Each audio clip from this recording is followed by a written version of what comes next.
nisem zadovoljen in ne morem sprejeti sklepa, ki je bil izglasovan z podelitvijo dobička. Rad bi omenil, da bomo v skladu z pravili borze seveda svoja stališča in seveda tudi vse sklepe skupščine promptno objavili.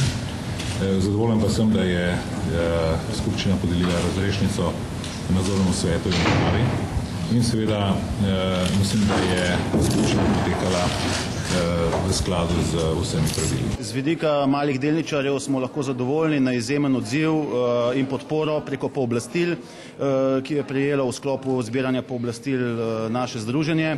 Kar se tiče pa rezultata in naših predlogov, kot smo jih podali, nas pa žalosti, da očitno pri nekaterih, ki se sicer deklarativno vedno in na veliko zauzemajo za interese malih delničarjev, tega tudi v praksi ne podprejo. Mislim konkretno na poziv, ki je bil dan delničarju Petrol, ki je vendarle bil še vedno prevladujoč delničar na tej skupščini, kajti na koncu koncev se je ob zadnjem glasovanju izkazalo, da so oni in pa NFD tisti, ki niso podprli predloga, ko se je izkazalo, da vendarle ni druge možnosti in v tem smislu zagotoviti, da bi nadzorni svet deloval v popolni sestavi. Torej, blokirali so možnost, ki je usmerjena v konstruktivno reševanje nastale situacije okrog Istrabenza in pri tem me čudi vloga Petrola kot delničarja in pa vsega tistega, kar sta predsednik uprave in predsednik nadzornega sveta družbe Petrol vedno in javno povedala, da se zauzemata seveda tudi za to, da bi mali delničarji dobili možnost in vlogo pri upravljanju, soupravljanju družb in nadzore tega, da vendarle tudi v tretjem poskusu, ko je postalo jasno, da ni druge možnosti in da svojim človekom, svojim kandidatom ne bodo uspeli, niso podprli tega, da bi jaz kot kandidat Vseslovenskega združenja malih delničarjev neodvisno in kredibilno, avtonomno zasedel prazno mesto in da bi v tem smislu nadzorni svet kot pomemben organ družbe deloval normalno in s tem vzpostavili pogoje za tudi konstruktivno reševanje siceršnjih konfliktov in situacije povezane z relacijo Istrabenz Petrol. Rekel bi, da mi je žal, da ni bil izvoljen predstavnik malih delničarjev, združenja malih delničarjev v nadzorni svet. Mislim, da je to škoda, ker bi prav gotovo obogatil delo in tudi izkušnje, ki bi jih prinesel, bi prav gotovo pripomogle k še boljšemu delu nadzornega sveta.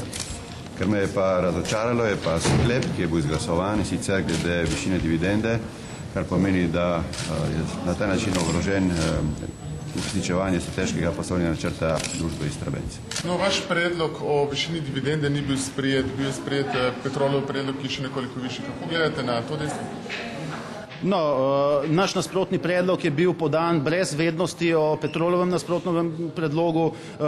Naša ocena je bila, da je realno predlagati 50% višjo dividendo, kot sta jo predlagala uprava in nadzorni svet in pri tem seveda smo tudi ustrajali. Ukolikor pa je dividenda višja, je verjetno za marsikoga to pravzaprav dobrodošlo, ampak naše ocene so bile drugačne in menili smo, da pri tem seveda v smislu uspešnega poslovanja in prihodnosti družbe v tem trenutku, sploh glede na ne lanskoletne, ampak letošnje stanje, ni posebej primerno iti z tovrstnimi predlogi. Ampak vendarle, mi smo v skladu z zbranimi pooblastili v tistem deležu in ta je bil kar precejšen, ki je dal pooblastila v smeri podpore temu predlogu, tudi temu primerno glasovali. No, danes so imeli tudi vsi glasovalne pravice, se pravi Agencija za trg vrednostnih papirjev je nekaterim odvzela. Zdaj se je izkazalo nekako, da vse skupaj stoji. Kako gledate na to zadevo? Bo kakšna spodbojna tožba v zvezi s tem padla? To vprašanje je bilo na skupščini odprto, podano in predsedujoči je s tem v zvezi dal odgovor, ki izhaja iz zakona o gospodarskih družbah in kot kaže ima ustrezen temelj. Seveda pa mora biti to presoja ustrezne pravne stroke in s tem v zvezi se bo verjetno v prihodnosti moč tudi s kakšnimi drugačnimi mnenji srečati, a vendarle zaenkrat, dokler se zadeva ne preuči, bi bilo preuranjeno vsaj z moje strani, dokler pač naši strokovni sodelavci tudi tega vprašanja ustrezno ne premotrijo, kakorkoli in sodbe s tem v zvezi dajati. Glejte, kapitalski trg, če dobro funkcionira, kot mora funkcionirati, potem je odvisen od nakupa delnic, od malih delničarjev. In mali delničarji so najbolj solidna osnova za kapitalne družbe, ker oni v bistvu ne špekulirajo. oni nalagajo svoje prihranke v delnice in so to dolgoročni investitorji. In skrajni čas je, da to firme razumejo, da tudi sami nadzorni sveti, ko predlagajo, ko delajo seznam, da tudi kakega malega delničarja vzamejo not. Čemu pa pripisujete relativno, kako bi rekel, razglašenost danes lastnikov tega lastniškega kapitala, ki je tukaj? No, ne vem, če je vaša ocena pravilna. Mislite verjetno na številne nasprotne predloge, ki so bili podani.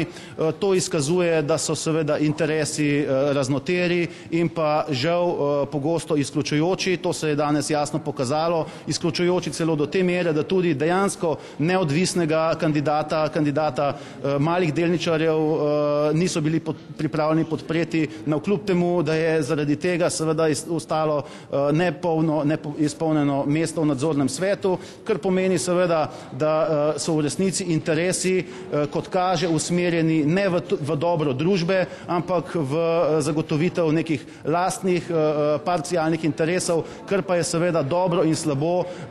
Generalno v slovenskem prostoru in slovenski ekonomiji je to prepogosto za zaznati in kar se tiče našega združenja, mi bomo v vseh primerih, kjer je to mogoče, s konstruktivnim pristopom skušali presegati to vrstne partikularizme in ravnanja, ki vodijo v spopad namesto v sodelovanje in uspešno reševanje konfliktov.